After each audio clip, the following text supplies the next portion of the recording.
This week on Jersey Matters, former Deputy Chief of Staff for Governor Chris Christie has a lot to say about Bridgegate and her campaign to be the new Bergen County Clerk. We'll hear from Bridget Kelly. We'll also talk with 73-year-old former New Jersey Senator Diane Allen, who is coming out of retirement to run for Lieutenant Governor. And now that marijuana is legal, what do you do with all of those pot-finding police dogs?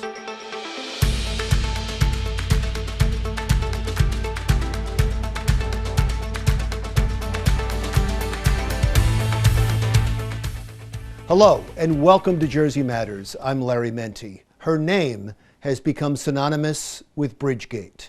The state ordered closing of lanes at the George Washington Bridge in 2013 that caused a major traffic jam in Fort Lee, New Jersey. Bridget Kelly was 9 days away from going to prison for the scandal when the Supreme Court overturned her conviction. Bridget Kelly is now the Republican nominee to run for clerk of Bergen County, and she has a lot to say about Bridgegate. Thank you so much for doing this. I wanted to read a headline that I came across when I was doing research for the interview that jumped out at me, and I think it explains a lot of what you're going to be going through as you run. It's from NBC in New York. It says, former Bridgegate villain Bridget Kelly is running for elected office in New Jersey. And the word villain was used in a couple of other headlines, most notably WPIX in New York. What's your reaction to that? I think it's disgraceful. I think, anyone that paid attention to Bridgegate knows that there were so many other people who were named and involved, but they've all seemed to have gotten a pass. The irony, Larry, is that I'm the only female that was named and charged, and I'm the one that's labeled a villain. There's, David Wildstein, who is, a self-proclaimed journalist, gets all sorts of politicians on his TV, on his radio show and whatnot every week, and I'm the villain. He pled guilty. I took this to the United States Supreme Court because I knew I was innocent. So, that's unfortunate, but that's, the media does what they do. That's a headline, but it's not who I am. Why was Chris Christie never implicated in it? Well, he was implicated. I think his name was said more than any other name in the trial. Somebody did a count, and the number of times his name was mentioned was crazy. Let me correct myself. Let's make it, why was he not charged? That's, that the former U.S. attorney was not charged. So I was charged by the U.S. attorney's office, and I would just leave it at that. That was their choice. I think it's fascinating that you're not running away from this. You're not avoiding it. You didn't say to me, but don't bring this up during the interview. You've been very open about it. As a matter of fact, you seem to be embracing it, because on your Facebook page, you're saying, and I'm going to paraphrase, was Bridget Kelly a scapegoat for Chris Christie? If you believe so, contribute to me. To some, that was an odd choice, but do you see it as a strength? I think it shows my character. I think, Larry, I was offered a plea deal back in late 2014, early 2015. And that was to plead guilty to something I didn't do. So, we have children, right? And so do you teach your children to do the right thing? The right thing was to fight this. And the right thing was to take on the bullies. I'm owning it, Larry, so that it takes the elephant out of the room. I'll get off of Bridgegate in a second. It's okay. Larry, I'm happy to talk about it. I know, and I give you credit for that. It's not only, it's wonderful of you, it's brave of you, it's smart of you. And so I do want to ask one question. When you were first going to be charged, it seemed like Governor Christie was more than willing to let you and Bill Baroni take the blame for all of this. Yes. He was throwing you under the bus. Mm-hmm. When the ruling came out, he claimed that was exoneration for everybody, including him. What was your reaction to that? So we went down for the oral argument down to the United States Supreme Court, and we, meaning my family and I and my children and my attorneys. And he was on the same train, former Governor Christie. And then I get to the court, and he's sitting in front of me. First of all, the case says Kelly versus the United States of America. He wanted no part of this for so long. Now, running for clerk of Bergen County, is your hope that if you win, that's the start of a new career and you can finally put this behind you? I will never get, so I bought a book at one point when I wasn't sleeping in the middle of the night during all this chaos. And I bought it at CVS, and it says how to get through what you will never get over. I will never get over Bridgegate. I will never be able to put Bridgegate behind me. It did too much damage to my kids and to just our family and our livelihood. But me running for clerk, it is the ultimate customer service role. I'm asking the voters to take me back because no one else in elected office or otherwise were brave enough to take me back. I went to a lot of people and said, listen, my case was overturned.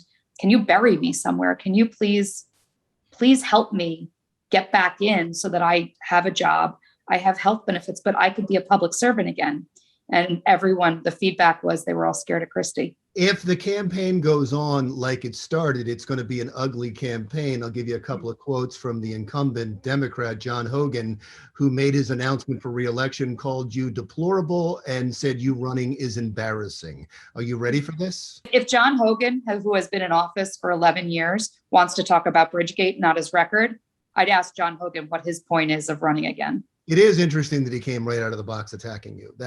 That to me, I would think that if that someone that has been in office for that long, right, would be able to ignore the candidate running against them because they knew they had it in the bag. That doesn't seem to be the case. Correct. I don't believe so. And listen, I'm going to work hard. There's nothing I'd like to do more than talk to people and to meet people. So this has been such a wonderful experience for me. But more importantly, I'm out there and I am, ask me any questions and I'm ready to answer them. So I'm not afraid of anyone. I'm obviously, emotionally, a lot of it's hard. It's hard to relive.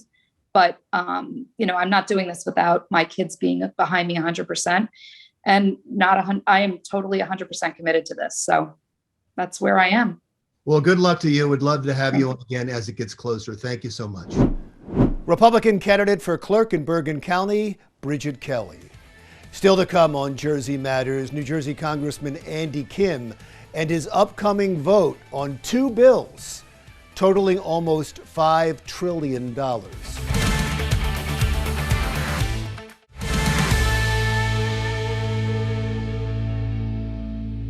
Welcome back. An important vote in the United States House of Representatives this week on an infrastructure bill and a social programs bill that together cost almost $5 trillion. We talk with New Jersey Congressman Andy Kim about the bills and his upcoming vote and the opening of a veterans outpatient clinic in Ocean County. Congressman, as always, thank you for your time. I know you are in district today. It's a busy day for you, and congratulations. They've been talking about this for a long time. They have needed it for a long time, and finally, you're going to announce the construction of a veterans community outreach outpatient center, and the VA secretary is coming in to make the announcement with you, Neil McDonough. Talk about what this means. We're recording this on a Monday, I should say, and so you haven't even had the roundtable yet. Talk about what this means for the community and what the need is. Well, thank you so much for having me, and thanks for raising this issue, because this healthcare clinic for our veterans in Ocean County, this has been my top priority since day one of coming into Congress. What we see right now is a situation where the current facility in Brick just unable to deal with the huge demand by the veterans. That clinic in Brick was designed for 2,500 patients. Right now, there are well over 10,000 patients that use that, and there are many others that can't get access to it because it's capped out there. So, this has been a huge problem. Even just basic things like parking on the side of the road, seeing veterans, Korea War, Vietnam War era veterans having to park on the side of the road and walk on in. It's been not only deeply disappointing, but frankly disgraceful in terms of serving them. So to have this new facility, which frankly has been talked about for years and years and years, so to finally have the contract set for Ocean County to know that it's on its way. It's going to be a facility that is twice as large as the current facility, going to have many more services as well, so that veterans don't have to go all the way up to East Orange as often to the medical center there. It's going to do wonders and a huge importance for the veteran community. So I have to say, I'm very happy that this announcement it can be made, and I appreciate Secretary McDonough coming to help me make that announcement through the veterans of the community. But we still have more work to do to make sure it stays on track, and also to address the current problems that the veterans have. Right. Give some specifics. When will it be open? When can people use it? And exactly where is it going to be? Yeah, so it's going to be in Toms River. It's going to be in a location that's very central, a lot of public transit and other aspects like that. So I think that that we're happy about that. It's gonna, if hopefully on track, set for late 2023 or early 2024. So certainly I'm going to do my best to kind of press on that and try to see if we can at least stay on track, if not move it up a bit, but no guarantees on that front. But like I said, that also leaves us with a couple years here where we need to make sure that we're still following through on the current challenges that veterans are facing, which are real and significant, to make sure that they get the care that they need and deserve. It is going to be an interesting week in the House of Representatives. The Senate is supposed to pass an infrastructure bill tomorrow over $1 trillion. And then it is going to be delivered to the House. But the Speaker of the House, Nancy Pelosi, said she won't even consider that until she gets a reconciliation bill that's $3.5 trillion and has things for climate change and for home care and for health care. Many social issues, and they're going to tie the two of them together. So there's a lot to work through here, and there's a lot of moving parts. And again, we're recording this on Monday. But just in general, I imagine you're for the infrastructure bill, right? I'm certainly supportive of it, yes.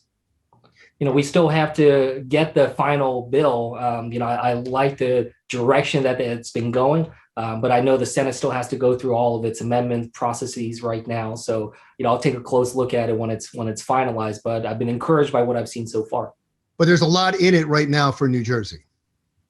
That's certainly the hope. I mean, and this is something I need greater clarity on. Exactly. What is this? How do I look the people in my district in the eye and say, this is what's going to change? This is what's going to improve. So that's the kind of mechanism that I'm still trying to get a sense of in terms of how this is going to be divvied up, what we can know for sure in terms of what, New Jersey is going to get. But in terms of the broad buckets, I mean, the kind of efforts that we need, for instance, there's currently funding in the infrastructure bill for dealing with resilience, infrastructure when it comes to resilience of climate and environmental issues. I mean, that's important for my district where, we got crushed by Superstorm Sandy. We have flooding on like a daily basis here. Even on sunny days, we have this kind of flooding. Like, we need to fix this. Let's talk about the midterms real quickly. I know it's a long way off. I'm sure you've thought about it a little bit, even though you don't really have an opponent yet. We haven't had primaries yet, but already they're handicapping the races, and they've made your district, your seat, one of the most vulnerable in the country. And rather than get you to respond to that directly, I just want to talk to you about midterms in general, because it has to be frustrating, because I'm sure you believe you did your job the best you could. You're out there in the community all the time. You're out there again today. And a lot of it will have nothing to do with you. A lot of it is just the trend in the country and how the man in the White House is doing at the time. I'm sure you've thought about that. Is that a frustration to you, or does that get you down at all? Well, no, honestly, it doesn't get me down necessarily. This is a job I feel humbled and blessed to be able to have. As a public school kid from my district, now be a congressman of the same district, I feel blessed. What I at least hope comes across to people in the district is whether they agree with my policies and my efforts or not. I hope that they see the earnestness with which I'm trying to do it. And that's something that I hope at least cuts through so much of the noise that's out there right now in our politics. I think the more I can show that I'm trying to do this, focus solely on the people of Burlington and Ocean County, not just doing whatever national folks say to do, the more I can show that I stand out in that kind of way. And that's on me to try to make that case. And and I'll do it the best I can. But look, whatever happens, whatever the voters decide, that's what I'll go with, because that's how we need to make sure we move forward as a democracy. Sarah, thank you again for your time. I appreciate it. Democratic New Jersey Congressman Andy Kim. Still to come on Jersey Matters. 17 months later, and it is still nearly impossible to reach anybody about unemployment benefits by phone. And yet, there are hiring now signs everywhere you look. We'll have that story coming up next on Jersey Matters.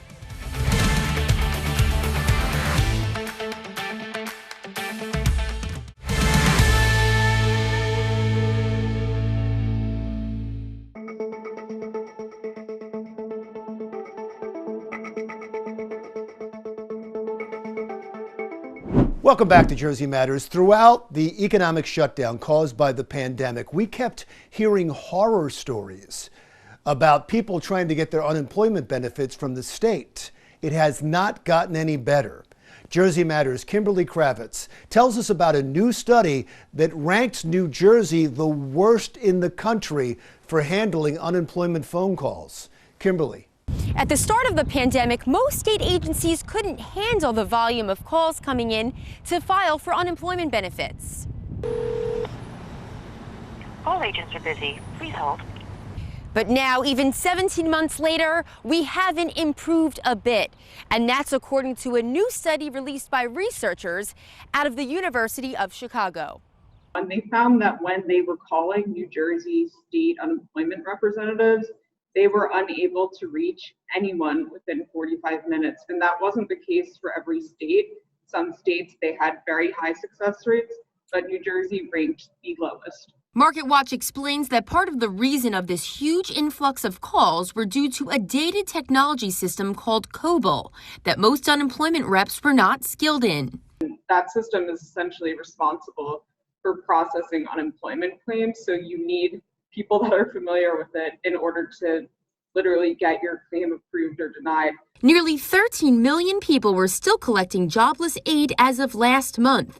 We spoke with a few frustrated residents of New Jersey who tell me they have been getting the runaround from the Department of Labor. Yes, zero phone help. If you call the number right now, it's going to say call back at the next business day. And there's no one that picks up the phone. You could call on a Tuesday, 10 o'clock in the morning. You're just going to get a pre-recorded message. Call back the next business day.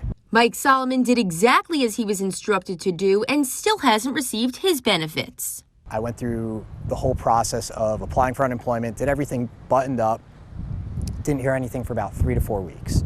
So what I was told was if you reach out to your local representative, they'll be able to kind of push it through, which I did. I've been going back with that office ever since April, so that's almost 6 months now. I think I've been more than patient. It's been very heartbreaking to me in a way because I feel like I'm begging for my own money. I feel like I'm chasing them. The first person who, like I said, kept saying to me, no, you're a liar. You did not file a claim. I said, but yes, I did. Why would I lie about it? And then it took me almost about another week and a half to get somebody. Janice Conti says that unemployment owes her $4,000 to $5,000. Another New Jersey resident, Nikki Nordquist, says she has also been strung along to receive the money that she was owed. It should take 6 to 8 weeks to finish, and then I should be back on schedule. And now it's been about 3 months, and none of that has happened. And I've been in contact with about 3 different people. Under the CARES Act, everyone receiving jobless benefits were entitled to the weekly $600, and that was later reduced to $300. So with so many jobs available, why would people stay on unemployment? The people that are artists or people that were working in restaurants or things like that, it totally was a wake-up call to them about the work that they're putting in and then the money that they're receiving. And so, even a year later, the volume of calls is still off the hook. Even Senate President Steve Sweeney said so when his phones were ringing during an interview on our show. Oh, you're kidding. Are you taking calls? Oh, my God. My phone rings off the hook. I got 5 lines. They'll ring nonstop, all 5 lines. The 3 key unemployment benefit programs established by the CARES Act of March 2020 are set to expire September 6th. Reporting for Jersey Matters, I'm Kimberly Kravitz. Thank you, Kimberly. Next on Jersey Matters. A Hoboken councilman is proposing an ordinance to help stop the spread of COVID-19 in the city, but it's drawing mixed reactions. More on that story next.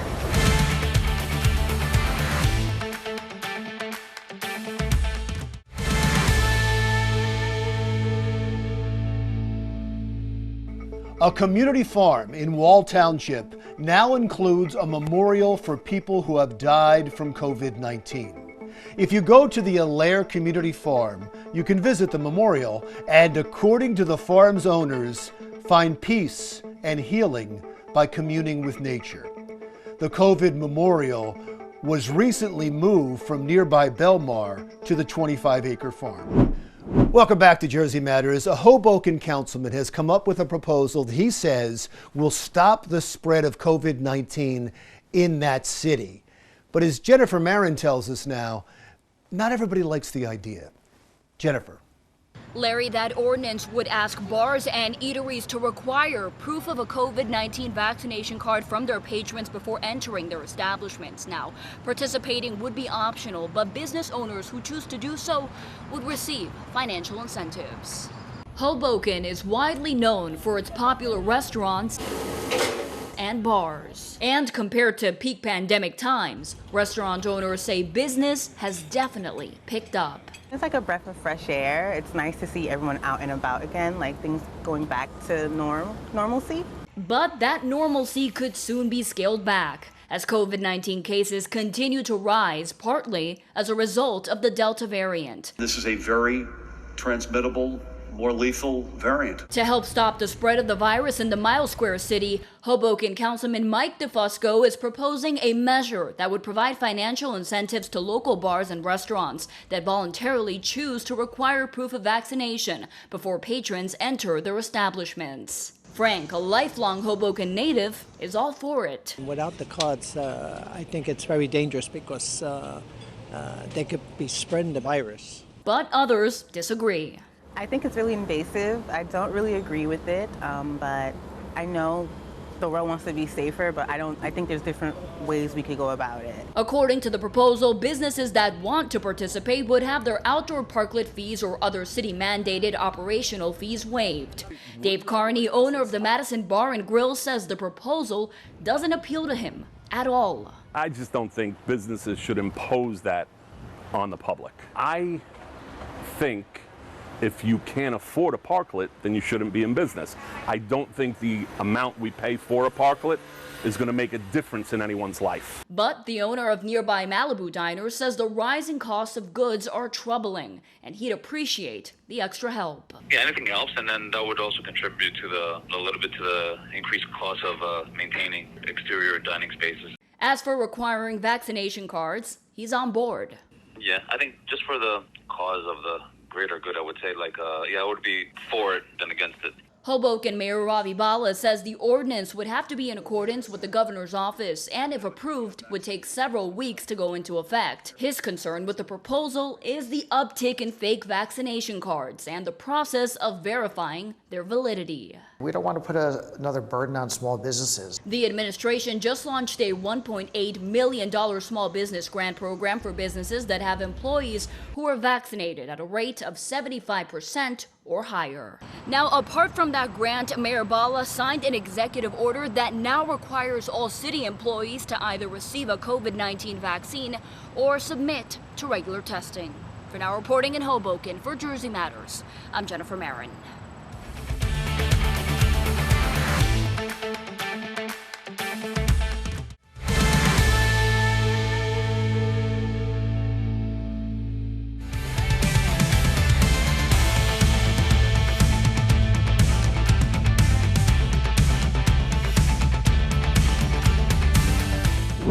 Welcome back to Jersey Matters. I'm Larry Menti. Jack Ciattarelli, New Jersey's Republican gubernatorial nominee, the man trying to unseat Governor Phil Murphy, has made his selection for his running mate, and it's a name many people know in New Jersey. Here's my interview with former state senator, now Republican Lieutenant Governor nominee, Diane Allen. Senator, thanks so much for joining us today, and congratulations. I was surprised by the announcement. I think it took a lot of people by surprise.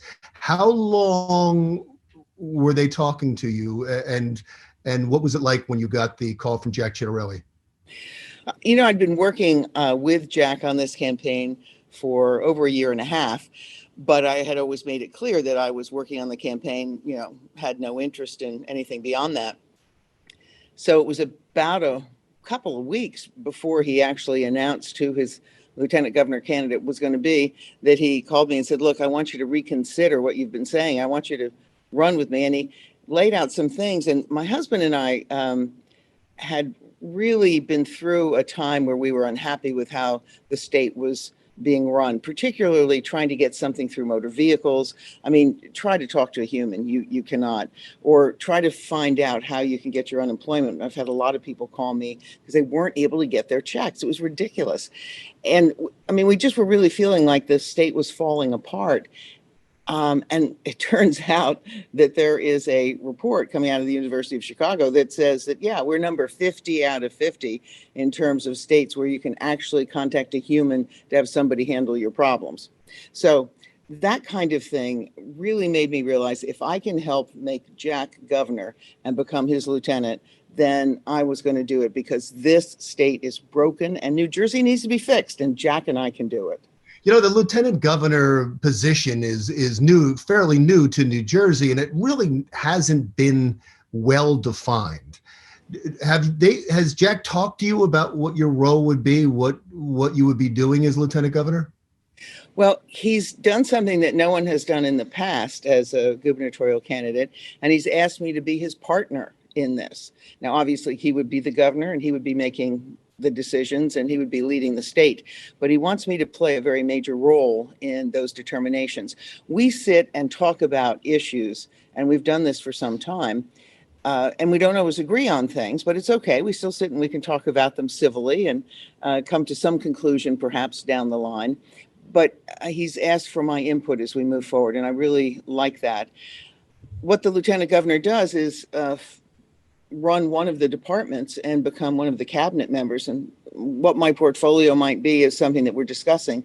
We'll see how that ends up. That's really Jack's call. As I said, the announcement was a surprise for a couple of reasons. And one of those reasons was, this is a quote from you when you decided you were not going to run again in 2017 and you were going to retire. You said, I have a number of medical concerns that sometimes make it difficult for me to put in the same time and effort I have been able to expend in the past. Are those medical concerns no longer an issue?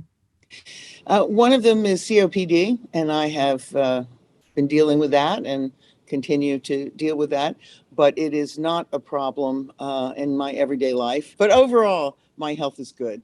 And I did talk with all my doctors before I said yes.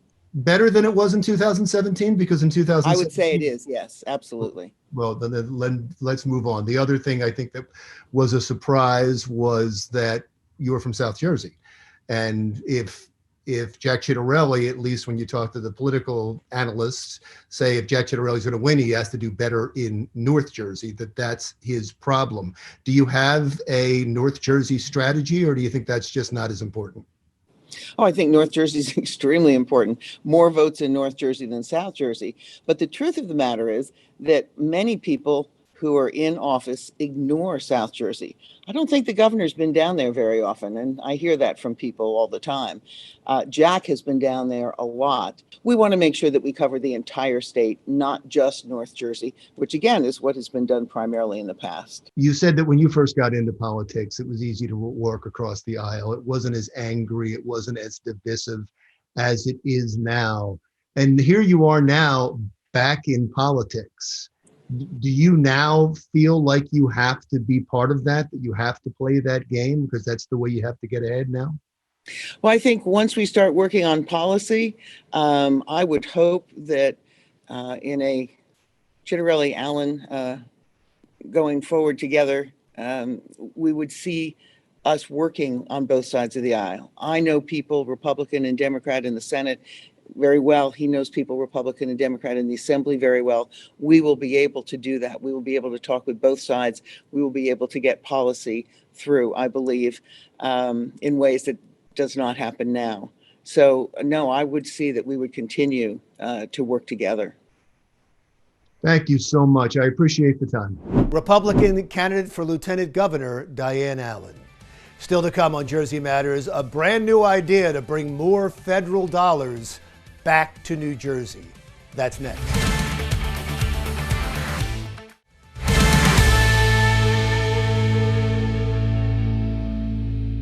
Welcome back to Jersey Matters. This state sends a whole lot more money in taxes to Washington, D.C. than we get back in federal funds. But now, Democratic Assemblyman from Bergen County, Chris Tully, has come up with a solution. Assemblyman, thanks so much for agreeing to talk to us. And we wanted to talk to you because of an editorial you wrote that was based on something I hear all the time. I've been doing this show for 7 years, interviewed a lot of lawmakers in New Jersey, and all of them bemoan the fact that we send so much money to the federal government and we get so little back. One of the worst states in getting money back from the federal government in the country. You've actually done something about it. Explain what you've done. So really what we've done working with the governor's office, and this is something that I've seen throughout my life in service. I served on my local council in Bergenfield for my time as district director for Congressman Josh Gottheimer, and applying for federal grants is so difficult. The process is so aggressive, and it's really tough to actually be successful in this process. So what this legislation does is provide our municipalities and our state to improve and streamline that process. Because really what I noticed during my time, especially during my time with Congressman Gottheimer's office, is there wasn't a streamlined process with the state of New Jersey, as there are in other states such as Maryland and all across the United States, that really focuses on one division and one department, making sure that they're talking to every single department to make it, whether it's DOT, whether it's DCA, whether it's like any entity within the state, to making sure that they're applying to every single federal grant that they can apply for, that all the grants are done correctly, and to really making sure that we have an office that's set up, and the governor it was so great to work with his office and his staff to make this legislation the law of the land and to create this office. So this office is essentially going to be the streamlined process to make sure that we can move forward and be successful in grant applications as possible. And will this be its own entity, or is it under something else? This will essentially be its own entity, but it is going to be under Treasury. But it's going to work with every department within the state of New Jersey. And additionally, the goal of the office is also to work with our municipalities. So not only are they going to be making sure that the state is doing everything that they can to apply for federal dollars, but we're going to work with our counties, we're going to work with our municipalities, because, and I can tell you from my time in local government, any help we can get to help with these applications is incredible. That's really what we focused on when I was with Congressman Gottheimer's office. It's what we try to help with as in my role in the state assembly. Anytime that there's a grant application that we help with, anytime that we provide guidance, we want to do that. But to have the state there that really knows, because you'd be surprised how often a lot of these federal grants are discarded or thrown away because they simply missed one box, or they didn't fill it out exactly the correct way that it should be done. And that's what really this office is going to do. So it's going to be twofold in making sure that the state is doing everything they can, but then also helping out our counties and municipalities with any federal grant applications that they need help with as well. And from what you're saying, it kind of goes two ways. Not only will the municipalities be contacting this yet to be named office, but that office will also be contacting the municipalities and saying, hey, you're going to miss a deadline, or you really should apply for this, or we could get some federal money if you apply for this. So it's going to work both ways, right? Correct. There's a lot of different entities, depending on what grant you're applying for, like FEMA, like a municipality, in order to apply for either FEMA or anything regarding like if they're looking for equipment for first responders, the state can actually come in, and this office come in and provide training and just let them know what opportunities that they might not have been able to see yet. So, and that's, especially for municipalities that might not have a grant consulting firm or just need help in that, I think this would be an ideal legislation for that. Is that the problem that simple to fix? I mean, I'm saying simple, but I understand a whole office has to be set up. But it's because municipalities and/or the state were just missing deadlines or didn't know funds were available. Is that what the problem's been in the past? I think the problem is a lot more larger than that. But this is a way that we can make sure that we are aggressively applying for every grant opportunity and try to be as successful as we can. And this is actually a standard. This is the model in a lot of other states. So really, New Jersey is actually just catching up to where a lot of states are, because we need to prioritize this. We need to fight for our federal dollars. This is a huge problem. We're only getting 79 cents back for every dollar that we send. We're one of the lowest in the country, and that has to change. Thank you, Assemblyman, again, and good luck. We'll check back with you when this starts to find out how successful it's been. Bergen County Democratic Assemblyman Chris Tully, next on Jersey Matters. Changes to marijuana laws in the Garden State are impacting many areas of society, including the operation of canine units. I'm Sherry Carabin, and coming up on Jersey Matters, I'll have that story.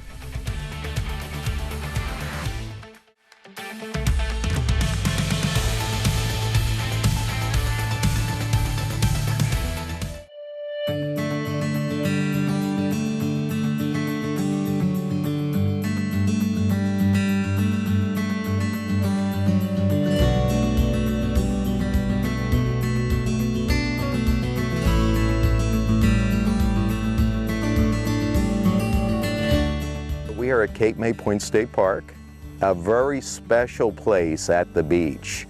It's a little piece of natural history.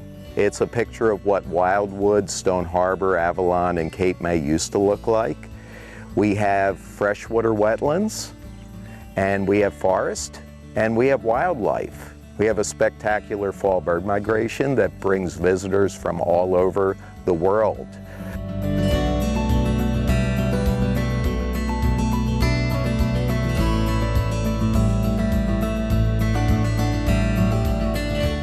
Park is a very special place. We have a beautiful lighthouse. We have World War II military history, which we have a World War II gun emplacement on our beach. We have a what's called a fire control tower, where they used to coordinate the firing of those guns.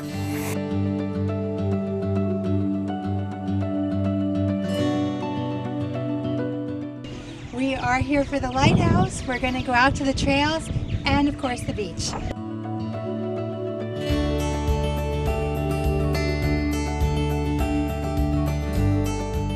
Me, having explored this place safely as a child, I want children to be able to do that, to be able to run around and just have fun here. Really important. We've been coming here every year for the past 30 years. And now then our kids came, we started bringing them, here we are.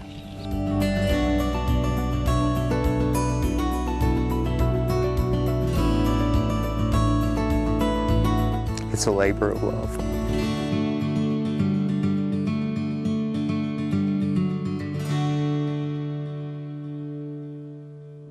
Welcome back to Jersey Matters. I'm Larry Menti. You all know that marijuana is now legal in New Jersey for those over 21, but that requires a retraining of police officers. And as Jersey Matters' Sherry Carabin tells us, it requires a retraining of police dogs too.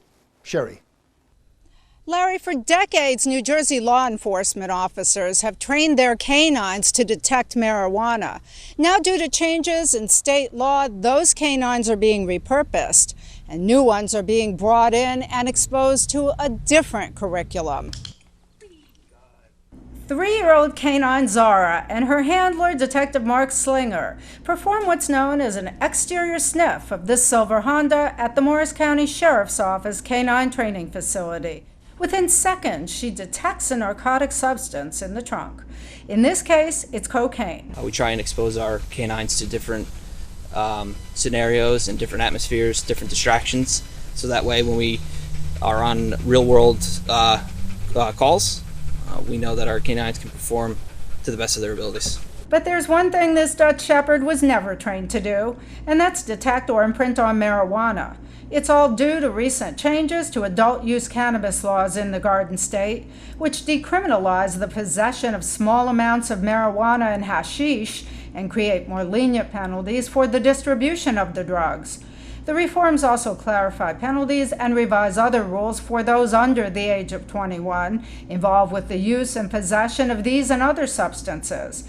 The new rules are impacting many aspects of law enforcement, including the operation of canine units. A lot of our work had been involving cannabis detection with our canines. Our canine unit started in 1977, very robust program. So we've had to look within and see how we can change to conform with the law. You know, the one thing you have to recognize is once a canine or dog is imprinted on cannabis, it can't be unimprinted, right? So we have to repurpose those dogs, and we're doing that.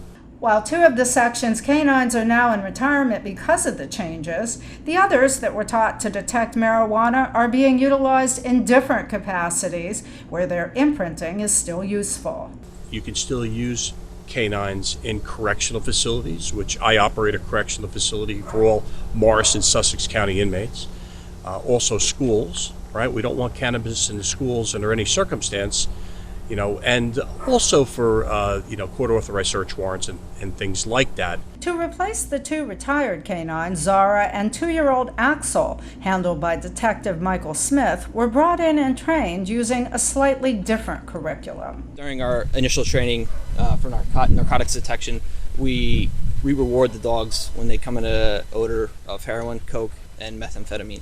Whether it's positive reinforcement, they get paid with their ball. However, we do the opposite with marijuana. They find no value in it. If they come across it, they realize that, hey, I do not get any kind of reward, any kind of satisfaction from this odor. In case you're wondering, when the canines are not training or working, they're at home with their handlers. There are currently 7 Morris County Sheriff's Office handlers and 14 canines in the section. The overwhelming majority of the canines are Belgian Malinois. We traditionally used German Shepherds. Actually, starting in 1977 when the unit started, we had our first patrol dog that was a German Shepherd named Max. But over the years, due to breeding and selection, we've opted to go with the Belgian Malinois. Zara and Axel have completed their training. While they won't be used to detect marijuana, they are adept at finding very small amounts of narcotics like heroin and cocaine that we humans would find difficult to locate using only our noses. The reason that we use canines is because they have such a fantastic olfactory system. They're a olfactory nervous system. So for us, we live in a visual world. For dogs, they live in a scent world. So ultimately for us, even though it might seem like a small amount of odor, for them it's actually a larger amount. Reporting from Morris County, this is Sherry Carabin for Jersey Matters. All right, thank you, Sherry. My commentary is next.